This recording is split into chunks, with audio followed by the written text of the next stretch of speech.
Pada tahun 1888, 9 tahun kemudian. Itu bukan hanya reformasi nasional, ada 3 organisasi lain yang bergabung. Dan ini luar biasa, apa yang telah dimulai sebagai gerakan yang berakar yang menyebar ke seluruh negeri. Di mana kelompok-kelompok ini bergabung bersama untuk membawa perubahan kristenisasi di negara kita. Sekali lagi, mereka memiliki alasan yang sah, tetapi itulah cara mereka melakukannya. Dan kita pernah berbicara tentang RUU Blair pada tanggal 21 Mei itu adalah Undang-Undang Hari Minggu Nasional. Perhatikan mengapa mereka ingin melakukannya. Undang-Undang Hari Minggu Nasional diperlukan untuk membuat undang-undang negara menjadi lengkap dan efektif. Hanya itu yang mereka lakukan. Tetapi ada RUU lain pada tanggal 25, 4 hari kemudian. Blair ingin memperkenalkan RUU ini, dan itu adalah amandemen konstitusi. Dan gagasan dalam hal ini adalah untuk menetapkan agama Kristen sebagai agama negara. Dan ini dilakukan dengan mengesampingkan semua agama lain.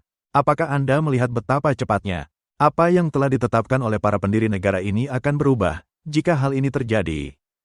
Dan semua ini menjadi konteks atau latar belakang dari apa yang disebut Ellen White sebagai pertemuan yang paling penting. Pikirkan hal ini, sebuah konferensi umum di mana semua pemimpin gereja akan berkumpul. Kemudian pergi kepada para jemaat dan membagikan apa yang Tuhan ingin lakukan di konferensi ini. Dan Ellen White, dari mimpi yang ia alami pada musim panas itu, mengatakan hal ini.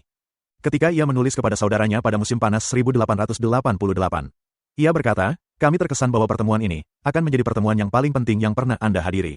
Semua ambisi yang mementingkan diri sendiri harus dikesampingkan, dan Anda harus memohon kepada Tuhan agar rohnya turun ke atas Anda seperti yang turun ke atas murid-murid yang berkumpul pada hari Pentakosta.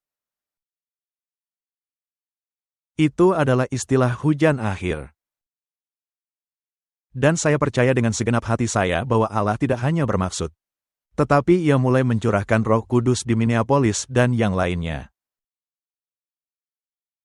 Karena ia ingin mempersiapkan umat ini untuk apa yang akan terjadi di bumi. Jadi, bagaimana dengan presentasi di Minneapolis? Sekarang, seperti yang saya katakan, menghabiskan mungkin 25 tahun menulis dan berbicara baru-baru ini. Tentang topik kebenaran oleh iman atau pembenaran dalam konteks sejarah, tidak begitu banyak secara teologis. Tetapi hanya berbicara tentang bagaimana hal ini merupakan pekabaran yang datang. Tetapi baru-baru ini saya menyadari bahwa kebebasan memilih adalah dasar dari pertemuan itu. Saya sadar bahwa saya terlambat memahaminya, mungkin kalian semua sudah lebih dulu memahami hal ini. Tetapi saya akan menunjukkan beberapa slide di sini mengapa saya akhirnya sampai pada kesimpulan ini baru-baru ini. Ketika saya membaca buku-buku tentang kebebasan memilih, ini adalah tulisan W.C. White yang ditulis sekitar 2 tahun setelah pertemuan. Kepada Dan Jones, sekretaris konferensi umum, dan dia memberitahukan kepadanya rencana konferensi Minneapolis, dan dia berkata pada awal tahun 1888, saya mulai berkomunikasi dengan Penatua Butler, Presiden General Conference, tentang lembaga yang akan mendahului konferensi Minneapolis. Saya mengusulkan 4 atau 5 pekerjaan. Di antaranya ialah tugas para pejabat gereja, jurusan baru yang lebih tinggi untuk membawa perkabaran, pembelajaran doktrin Alkitab, dan kemudian pemberitahuan yang termasuk dalam daftar itu ialah pekerjaan kebebasan beragama dan 1 atau 2 baris lainnya yang tidak saya ingat. Jadi, bahkan di sini pun ada bukti bahwa rencana itu bahkan ada sebelum konferensi. Bahwa kebebasan memilih akan menjadi topik yang dibicarakan di Minneapolis. Dewitt Hotel, dia adalah salah satu delegasi yang datang ke konferensi. Dan dia menulis catatan. Sayangnya, catatannya sangat pendek. Namun ia juga menunjukkan indikasi lain bahwa memang ada, bahkan, saya telah membacanya. Ini adalah yang pertama saya baca sekitar 8 bulan yang lalu. Dan saya berkata, saya tidak mempercayai ini, mereka benar-benar membicarakan ini di Minneapolis. Di catatannya pada tanggal 18 Oktober katanya, Penatua Jones memberi penjelasan yang jelas tentang reformasi nasional. Dan kata reformasi nasional adalah slogan untuk seluruh isu kebebasan beragama. Isu kebebasan memilih yang terjadi pada saat itu. Sayangnya, hanya itu yang ia tulis. 10 hari kemudian, ia menulis, Brother Jones berbicara tentang reformasi nasional malam ini. Jadi kita tahu bahwa setidaknya 2 kali, Jones hadir. Sekarang yang terjadi adalah saudara Hotel jatuh sakit selama 10 hari, sehingga melewati semua pertemuan. Tetapi kita tahu bahwa setidaknya 2 kali, Jones hadir di Minneapolis. Pada topik kebebasan memilih atau kebebasan beragama, dalam kaitannya dengan reformasi nasional. Sekitar 8 bulan yang lalu. Saya memiliki sebuah buku di rak saya, bukan sampul baru ini, berjudul Pemerintahan Sipil dan Agama. Buku itu sudah dipajang selama puluhan tahun, dan saya belum pernah membacanya, jadi saya harus membacanya.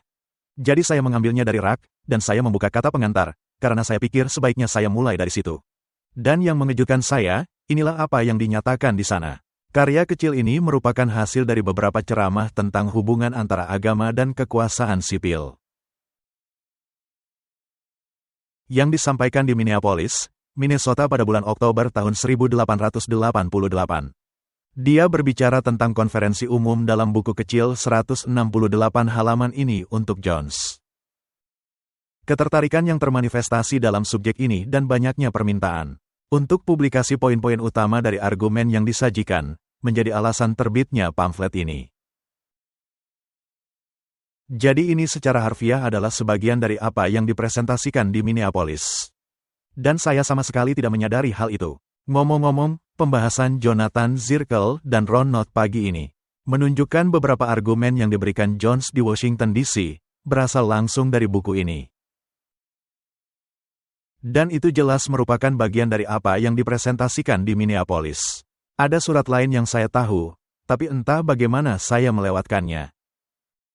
Ini adalah surat yang ditulis oleh A.T. Jones 2 tahun sebelum dia meninggal. Untuk Saudara Holmes, dan dia berbicara tentang kejadian di Minneapolis. Ia berkata, Saudari White berdiri secara terbuka dan kuat di sepanjang jalan tentang kebenaran oleh iman. Dan kemudian ia melanjutkan, dan hal itu memiliki kuasa yang lebih besar oleh perkabaran kebebasan beragama. Di Minneapolis, kebenaran oleh iman di Minneapolis memiliki kuasa yang lebih besar. Karena hal itu disajikan dalam konteks kebebasan memilih. Kemudian ia melanjutkan, ketika waktu kemah pertemuan tiba pada 1889. Kami bertiga, Jones, Wagoner, dan Ellen White, menghadiri kemah pertemuan dan membawa perkabaran kebenaran oleh iman dan kebebasan beragama. Terkadang ketika kami bertiga berada dalam pertemuan yang sama, hal ini membuat suasana menjadi berbeda dengan orang-orang, dan saya sudah banyak berkhotbah. Berbicara tentang kebangunan rohani yang terjadi pada tahun 1889. Sebagai hasil dari perkabaran kebenaran oleh iman, tetapi saya tidak pernah memasukkan pemikiran bahwa hal itu sebenarnya didasarkan dan dibahas dalam pembicaraan tentang kebebasan hati nurani.